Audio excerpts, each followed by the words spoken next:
नमस्कार, आप सभी का स्वागत करते हैं बिहार समाचार में। जानेंगे आज दिन भर की छोटी एवं बड़ी खबरें। तो उससे पहले एक नजर सुर्खियों पर डाल लेते हैं। तो आज जानते हैं बहुत बड़ी खबर निकल के आ रही है। बिहार में चिराग, जीतन राम मांझी और उपेंद्र कुशवाहा को भाजपा ने साध लिया। ऐसे में तय हुआ सीटों का फॉर्मूला क्या है, बड़ी खबर बताएंगे इस वीडियो के माध्यम से। उदयनिधि स्टालिन के सनातन विरोध बयान पर अब सामने आया लालू का रिएक्शन। जानिए क्या कहा, बताएंगे इस वीडियो के माध्यम से। तो वहीं आपदा से लेकर और बड़ी खबर निकल के आ रही है। G20 डिनर में शामिल हो सकते हैं नीतीश कुमार। इंडिया भारत बहस के बीच राष्ट्रपति से मिला न्योता। क्या है बड़ी खबर, बताएंगे विस्तार से। वहीं आपदा से लेकर और बड़ी खबर निकल के आ रही है। नीतीश से मिलने पहुंचे शिक्षा मंत्री चंद्रशेखर। थोड़ी ही देर बाद सीएम ने के पाठक को बुलाया। जानिए क्या हुआ, बताएंगे इस वीडियो के माध्यम से। वहीं आपदा से लेकर और बड़ी खबर निकल के आ रही है। बिहार में 9 लोकसभा सीट पर कांग्रेस का दावा। अखिलेश बोले 2019 में जीतना लड़ेंगे, 2024 में जरूर लड़ेंगे। ऐसे में क्या है बड़ी खबर, बताएंगे विस्तार से। तो ये थी सुर्खियां, इन तमाम खबरों को जानेंगे विस्तार से। तो अगर आप भी चैनल पे नए हैं, चैनल को अभी तक सब्सक्राइब नहीं किया तो लाल वाले बटन को दबाकर चैनल को सब्सक्राइब कर लीजिएगा। और इस वीडियो को लाइक नहीं तो इस वीडियो को एक लाइक जरूर कर दीजिएगा, क्योंकि एक लाइक से ही हमारी मेहनत का फल मिलता है। और आइए जानते हैं बहुत बड़ी खबर निकल के आ रही है। आइए जानते हैं बहुत बड़ी खबर निकल के आ रही है। अगर आप भी चिराग पासवान के समर्थक है और इस वीडियो को लाइक नहीं किए तो इस वीडियो को लाइक कर दीजिएगा, चैनल को सब्सक्राइब कर लीजिएगा, इस वीडियो को ज्यादा से ज्यादा शेयर कर दीजिएगा। तो आइए जानते हैं बहुत बड़ी खबर निकल के आ रही है। बिहार में चिराग पासवान, जीतन राम मांझी और उपेंद्र कुशवाहा को भाजपा ने साध लिया है। ऐसे में भाजपा ने सीटों का बंटवारा तय कर लिया है और फॉर्मूला तय कर लिया है। क्या है बड़ी खबर, जानिए विस्तार से। बिहार में भाजपा कई साझेदारी के साथ लोकसभा चुनाव में उतरने की तैयारी में है। इसी वजह से माना जा रहा है कि एकता तो आसान है, लेकिन सीटों का फॉर्मूला कैसे तय होगा। अब पार्टी उस पर भी आगे बढ़ती दिख रही है और उसने चिराग पासवान, जीतन राम मांझी और उपेंद्र कुशवाहा समेत सभी बड़े दलों को साधने के लिए तैयार हो गई है। पार्टी के सूत्रों का कहना है कि लोकसभा चुनाव में कौन कितनी सीटों पर लड़ेगा यह तय हो चुका है। भाजपा के एक सीनियर नेता ने कहा कि हम 30 से 36 सीटों का जीतना का अनुमान लगाकर चल रहे हैं। इसी के तहत हम अपनी उन सीटों पर लड़ेंगे जिन पर पिछली बार बड़ी जीत मिली थी। बताते चले आपको कि इस बार बीजेपी ने यह तय कर लिया है, एनडीए ने तय कर लिया है कि वह 40 में से कम 30 से 31 सीटों पर चुनाव लड़ेगी। ऐसे में भाजपा नेता ने कहा कि पार्टी के केंद्रीय नेताओं से बातचीत के आधार पर सीटों का फॉर्मूला तय हो गया है और हमारा लक्ष्य है कि 30 से 36 सीटों हमें जीत में मिलेगी। हालांकि गठबंधन की साझेदारी के रुख और अगले महीने की 6 महीने की स्थितियों पर भी बहुत कुछ निर्भर करेगा। भाजपा के फिलहाल बिहार से 17 सांसद है और जेडीयू ने पिछली बार साथ मिलकर 13 सीट जीत ली थी। हालांकि इस बार दोनों अलग है। ऐसे में भाजपा को ज्यादा सीट किसी एक दल को नहीं देनी पड़ेगी। मौजूदा जानकारी के मुताबिक भाजपा 30 से 31 सीटों पर चुनाव लड़ेगी। इसके बाद बाकी 9 से 10 सीटों को लोजपा के गुटों और उपेंद्र कुशवाहा की पार्टी और मांझी के दल में बांट दिए जाएंगे। ऐसे में बता चले कि जहां से पिछली बार नीतीश कुमार की पार्टी चुनाव लड़ी थी और जीती थी, ऐसे में वहां पर इस बार बीजेपी का ध्यान ज्यादा है। एनडीए उन तमाम सीटों पर ध्यान अपना ज्यादा केंद्रित किया है, तमाम सीटों को जीतने के आशाएं लगाई हुई हैं। ऐसे में आने वाली बड़ी खबर क्या होती है, बताएंगे आपको विस्तार से। इसको लेकर आप लोग क्या सोचते हैं, कमेंट में बताइएगा। आइए जानते हैं बहुत बड़ी खबर निकल के आ रही है। उदयनिधि स्टालिन के सनातन विरोध पर अब सामने आया है लालू यादव का रिएक्शन। जानिए क्या कहा, बताएंगे इस वीडियो के माध्यम से।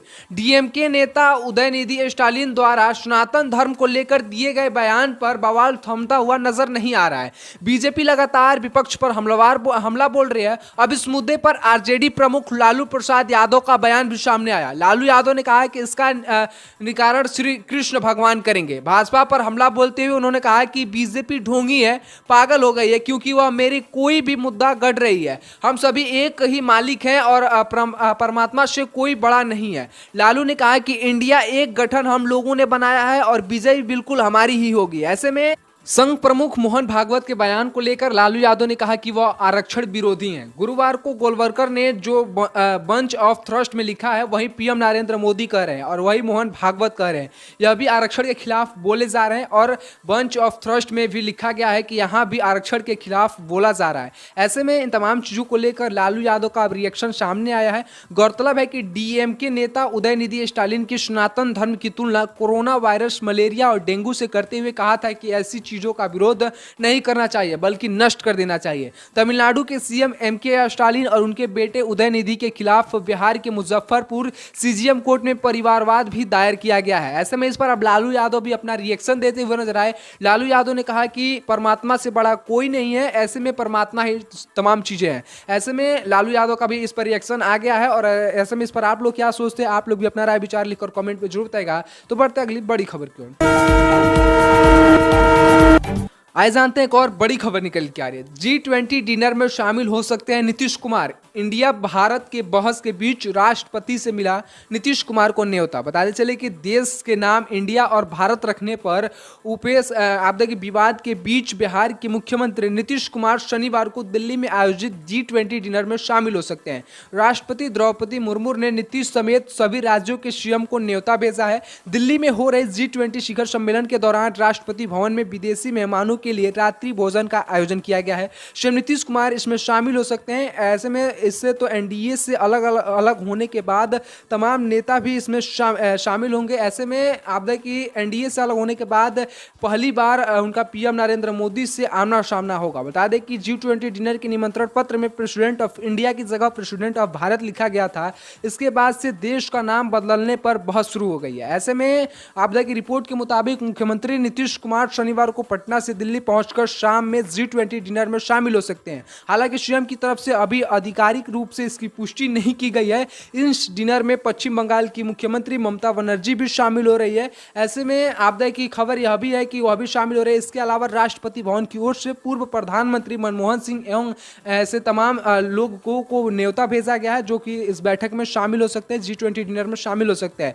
राष्ट्रपति भवन द्वारा पूर्व में जारी किया गया G20 डिनर के निमंत्रण पत्र में प्रेसिडेंट ऑफ इंडिया की जगह प्रेसिडेंट ऑफ भारत लिखा गया है। इसके बाद देश का नाम बदलने की चर्चा शुरू हो गई है। चर्चा है कि केंद्र की नरेंद्र मोदी सरकार देश का नाम बदलकर इंडिया के बजाय सिर्फ भारत रख सकती है। ऐसे में विपक्षी गठबंधन इंडिया के नेताओं ने इस पर आपत्ति जताई है। ऐसे में तमाम नेतागण इस पर आपत्ति जताते हुए केंद्र सरकार पर हमला बोलते हुए नजर आ रहे हैं। ऐसे में इसको लेकर आप लोग क्या सोचते हैं, आप लोग भी अपना राय विचार लिखकर कमेंट में बताएगा। तो बढ़ते अगली बड़ी खबर की ओर।